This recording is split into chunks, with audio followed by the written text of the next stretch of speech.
Saya lahir di Indonesia dan saya lahir di masa yang udah modern.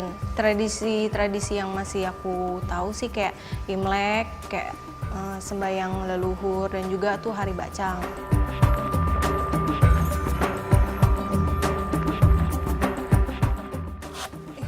Oh,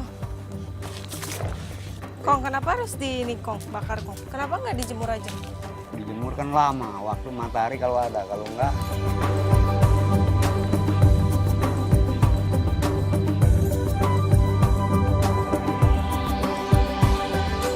Buat kedepannya saya akan melestarikan etnis Tionghoa buat anak-anak cucu-cucu aku nanti yang akan datang, biar tradisi-tradisi yang udah ada itu nggak hilang ke depannya gitu.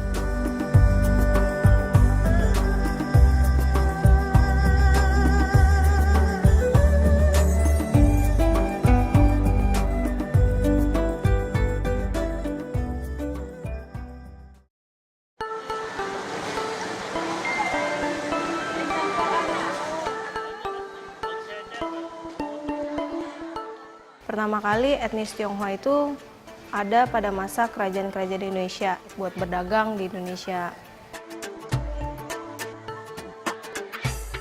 Dan tanpa disadari mereka juga ikut dari bagian sejarah Indonesia.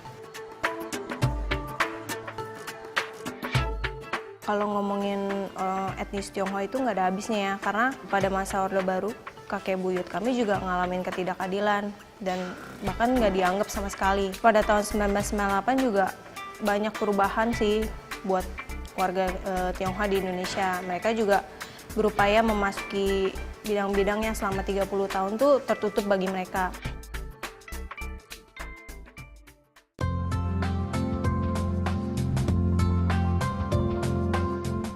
Perkenalkan, nama saya Sarah Fitra, biasa dipanggil Sarah. Saya lahir di Indonesia dan saya lahir di masa yang udah modern.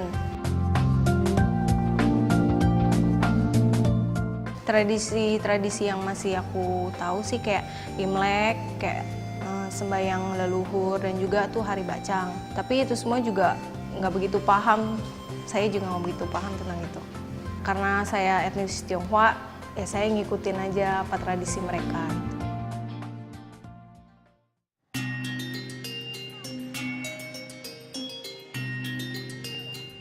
Dari awal pecah perang tahun 42, hanya Kecamatan Cikupa, suku Cenes yang utuh. Itu mencapai 200 rumah dari antara pesisir Kecamatan Cikupa. Kalau yang singgah di Kampung Nalagati itu pun hanya 30 rumah.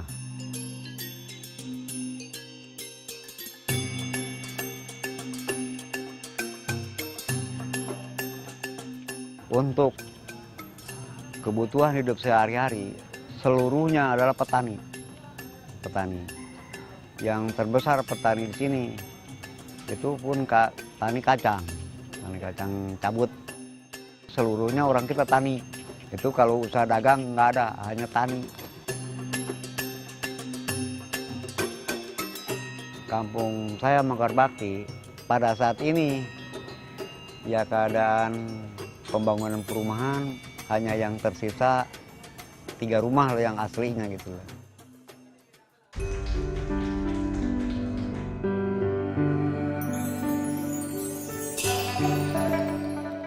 Nama saya Yap Chun Teh, usia 66 tahun, tinggal di Kampung Nalagati, Desa Mekar Bakti.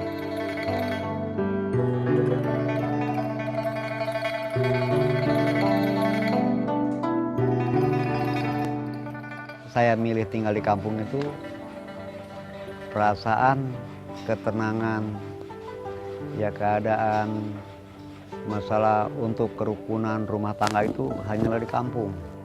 Bisa benar-benar berbaur sama masyarakat, bisa bersatu dengan keluarga, nggak lebih daripada hidup di kampung.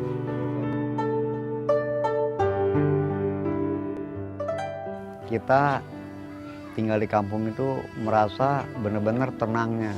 Ketenangan nggak lagi orang nyangkul. Permasalahan kenyang makan, enak tidur, itu aja lah udah.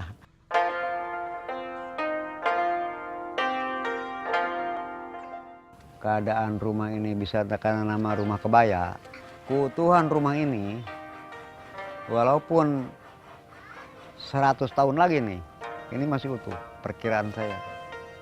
Karena dindingnya ya model kayu gitu, apa bambu gitu, itu masih utuh. Itulah rumah kebaya.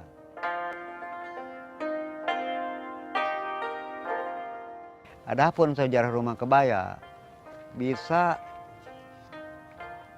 tingkatan utama di belakang, ada yang di tengah, ada yang itu berturun-turunan, diturun-menurun sampai rumah itu dibuat bisa nambah ke sini, tambah ke sono, itu utuh aja gitu. Itu tujuannya. Kenapa pintu rumah kebaya luas? Pada zaman dulu itu umumnya suku keturunan itu meninggal itu pakai peti. Jadi nggak masuk peti. Itu yang faktor utama. Kalau pintunya kecil. Nah, kalau permasalahan kayu yang lurus maupun yang bengkok, itu menunjukkan kayu yang lurus bisa dibuat tiang, kayu yang bengkok bisa dibuat sana. Berarti bergunanya apapun itu berguna. Jangan selalu menyisihkan atau mempunyai perbedaan di antar suku bagaimana, itu pun. Jadi semua kita hidup itu adalah kebergunaannya yang paling utama.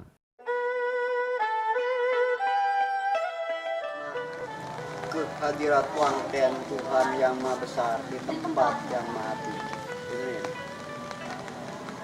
Angkat dupa kedua. Inilah sembahyang Ceit dan Capgo yang dilakukan oleh masyarakat keturunan Tionghoa yang menganut agama leluhur Konghucu, Tao, dan Buddha.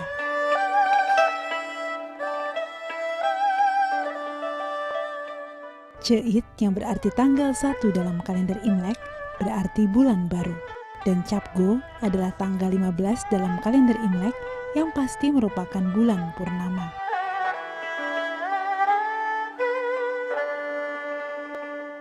Sembahyang dihaturkan kepada Tien atau Tuhan Yang Maha Esa, kepada Sinbeng atau dewi-dewi kepercayaan Tionghoa, dan kepada leluhur atau keluarga yang telah meninggal sebagai tanda wujud bakti. Walau merupakan keturunan Tionghoa, Sarah sebelumnya tak mengenal tradisi ini. Bersama keluarga Yap Chun Te, Sarah akan belajar dan mengenal arti tradisi leluhur.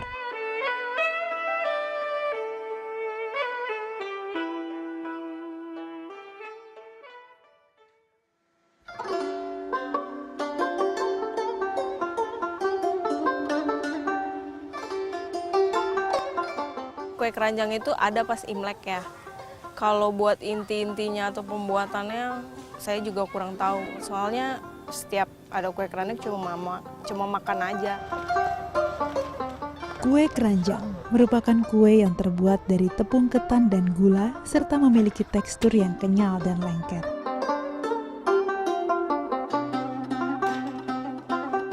Kue ini merupakan salah satu kue khas yang wajib ada saat perayaan Tahun Baru Imlek. Kue keranjang ini digunakan sebagai sesaji pada upacara sembahyang leluhur menjelang Imlek. Kue keranjang memiliki nama asli Nien Kau atau Nikwe yang disebut sebagai kue tahunan karena hanya dibuat setahun sekali, yakni pada Tahun Baru Imlek.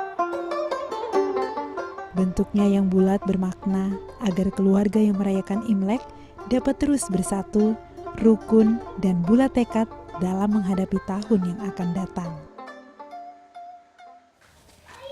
Kong, kalau bacang itu buat apa, Kong? Itu simbol satu itu hari raya Pecun. Cap 5 cegoh, gogoy cegoh.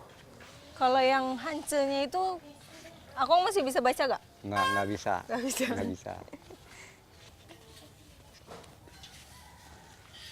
Tutup dulu.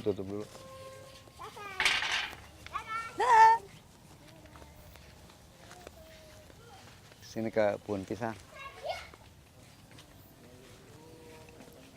Kong, ini jenis daun pisang itu ada banyak macam apa cuma ini dong? Oh, banyak macamnya pisang. Ada pisang muli, ada pisang raja, ada pisang Ambon, ada pisang emas, ada pisang ini, pisang batu. Kalau buat kue sendiri, Pisang batu. pisang batu. Ya. Oh. Mana lagi, Kong? Itu sebelahnya. Ini. Ya.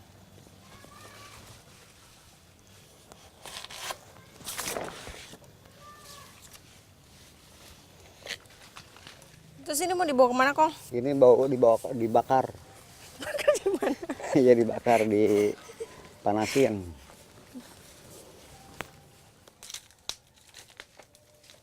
Belum. Kalau yang itu lamaannya dikit ya, terus tarik. Kong, kenapa harus di ini, Kong? Bakar, Kong? Ya supaya nggak pecah. Kenapa nggak dijemur aja? Dijemur kan lama, waktu matahari kalau ada, kalau enggak kudu ngangkat, kudu itu lagi, taruh lagi, itu kan sulit. Jadi kan kalau kerjaan dibakarnya cepat. Satu hari biasa butuh berapa, Kong? Ini kalau satu hari butuhnya 300 batang. Buset.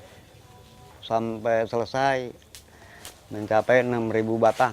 Oh, banyak juga ya, Kong? Ya begitulah.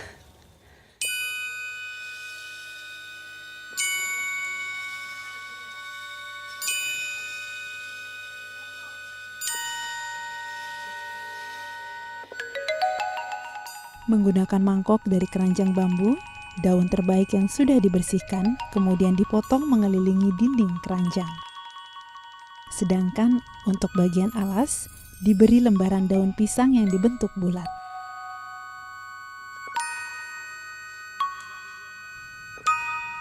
Sebagai perekat antar daun, digunakan setetes adonan kue keranjang.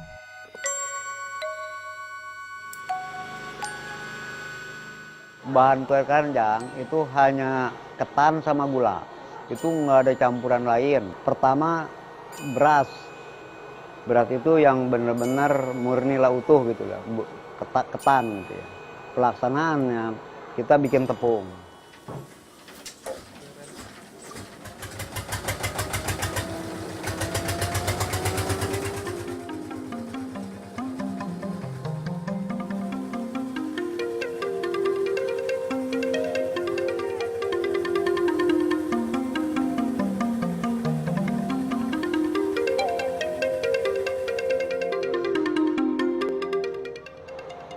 Setelah bikin tepung, kita adonin sama gula sampai merata.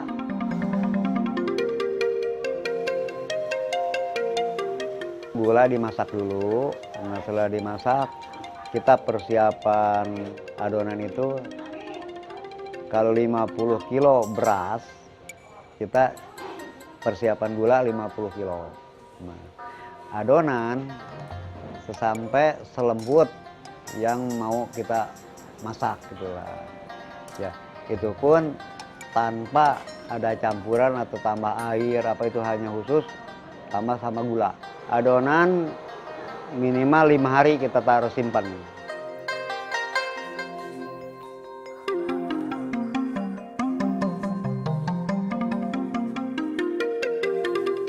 Dandang besar ini mampu menampung sekitar 500 buah kue. 15 jam, waktu yang dibutuhkan untuk sekali pengukusan agar mendapatkan kue yang matang, kenyal, dan berwarna kemerahan. Selama proses pengukusan, api harus tetap terjaga agar tidak padam dan air dalam dandang tidak boleh sampai kering. Karena dia membutuhkan uap, jadi tekanan dari bawah ke atas.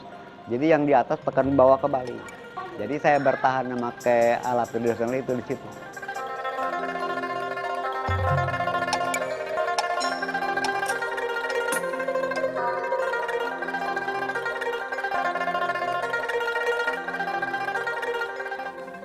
Terus dia keringnya ini gimana? Maksudnya ngerasnya gimana? Kerasnya? Kerasnya Didiemin atau diapain gitu? diam Didiemin sampai berapa jam sih? Berapa ininya buat ininya. hari? Enggak lama ini 2 jam juga udah dingin, Enggak, maksudnya udah jadinya pas udah keras gitu. udah keras. 4 hari. 4 hari. Iya. Didiemin gitu aja.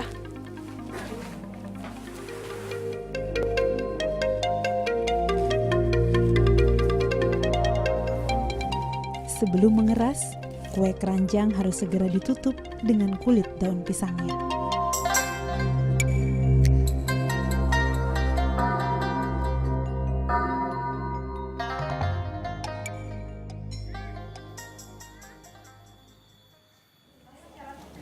Ini kira-kira bisa tahun berapa lama, Kong? Ya, akhirnya kue gini kuat 3 bulan. 3 bulan. 3 bulan. Itu boleh katakan masih lebih dari 3 bulan pun masih utuh. Terus kenapa ada yang 3, ada yang 5, ada yang 7 sama yang 9, Kong? Nah, itu Bedanya pun apa, Kong? mempunyai masing-masing artian. Kalau yang 5 punya simbol, itu bumi, langit, Tuhan. Itu 3. 3. Ya. Kalau yang 5, karena ajaran semua punya dasar, yang punya nama ajaran dasar itu hanyalah Islam. Isya, subuh, lohor, asar, maghrib. Di samping itu, yang 5 itu punya dasar. Dasar itu semua negara maupun agama adalah 5. Jadi simbol 5 itu adalah simbol dasar. Kalau yang ke-7? Kalau yang 7 memang punya dasar perhitungan. Kemungkinan besar bisa menghitung hari, 7 hari. Banyak sih yang aku pelajarin di sini, kayak contohnya kue keranjang ya. Kue keranjang itu kan ada beberapa susun, contohnya kayak 3, 5, 7, dan itu punya artinya sendiri. Seneng ya tahu banyak budaya di sini, yang dulunya nggak tahu, jadi pengen cari tahu lagi ke depannya budaya-budaya apa yang aku nggak tahu gitu, pengen nanya-nanya orang gitu.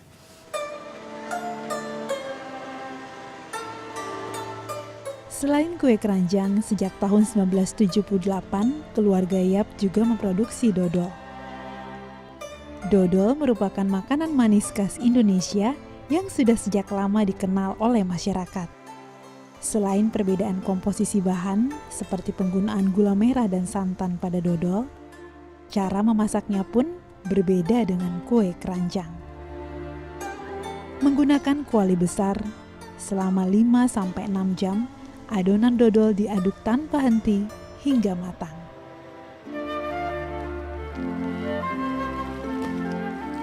Cik, kayak gini, dodol kayak gini ada berapa jenis, Cik? Ada 4 jenis. Itu apa aja? Ada super, ada lapis, dodol wijen, dodol durian. Terus kayak dodol itu termasuk tradisi Tionghoa nggak sih, Cik? Iya, tradisi buat sembahyang. Buat sembahyang. Selain itu, Cik? Selain itu? Selain itu, dimakan enak sama masyarakat. Buat dimakan cemilan ya, Cik?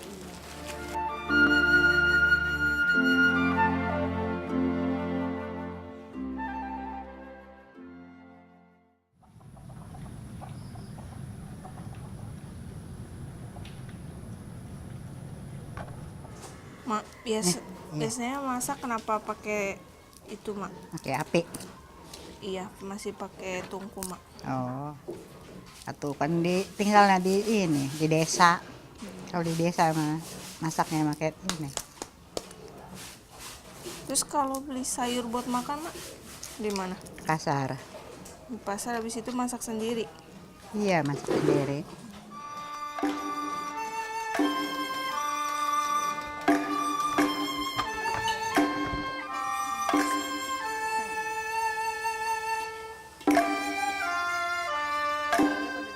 Seneng gitu kan bantuin ama pakai masak kayak gitu. Aku lihat keluarga ini mampu ya, tapi mereka tuh sederhana banget di sini. Kayak tadi ama aja bilang, ini kan hidup di kampung, kenapa harus pakai kompor gitu, bisa pakai tungku gitu.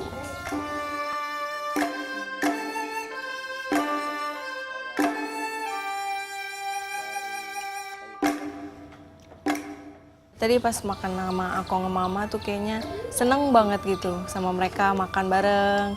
Karena kan Akong aku juga udah nggak ada ya, cuma tinggal Ama doang. Ya kangen aja sama mereka gitu.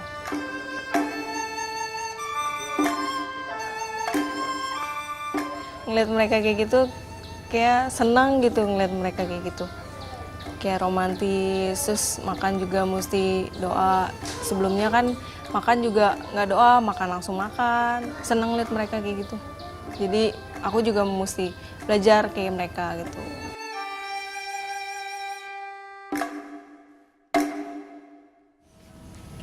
Mama, makasih ya.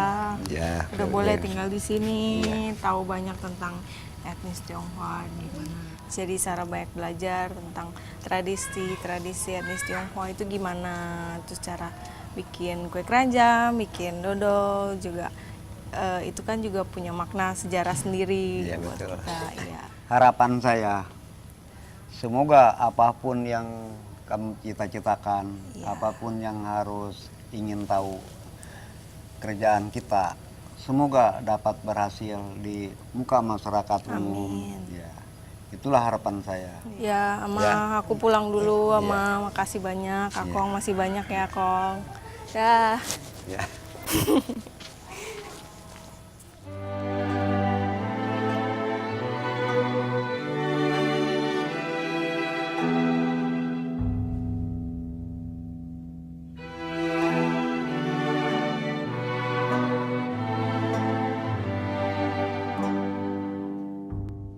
Ya, boleh katakan saya sangat bersyukur.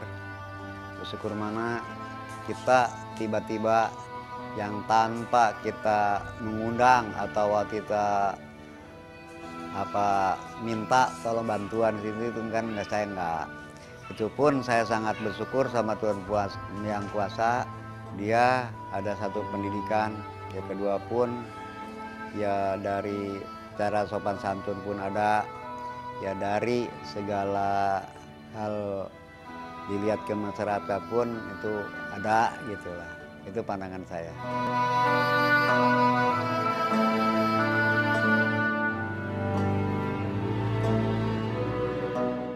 Dan Sarah pun yang mungkin sosok penerus itu harapan saya. Semoga berkembang di muka masyarakat sedikit banyak dapat mengikuti gitulah, dapat mengenal kayak apa sih ajaran Konghucu yang sebenarnya. Itu harapan saya. Walaupun punya pepatah, hidup sulit, mati pun tak akan.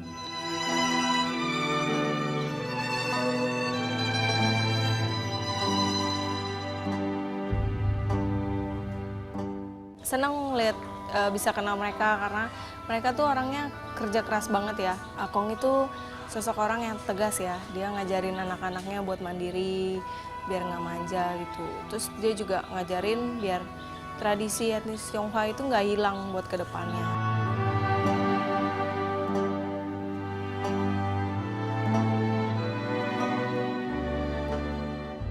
Dari kecil mungkin mereka juga udah diajarin gimana cara buat kue keranjang dan dodol itu gimana.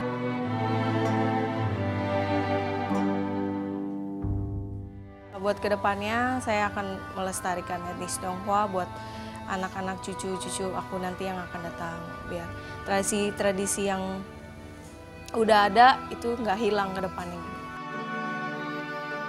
Program ini didukung oleh Inti Sumber Baja Sakti dan United Oil.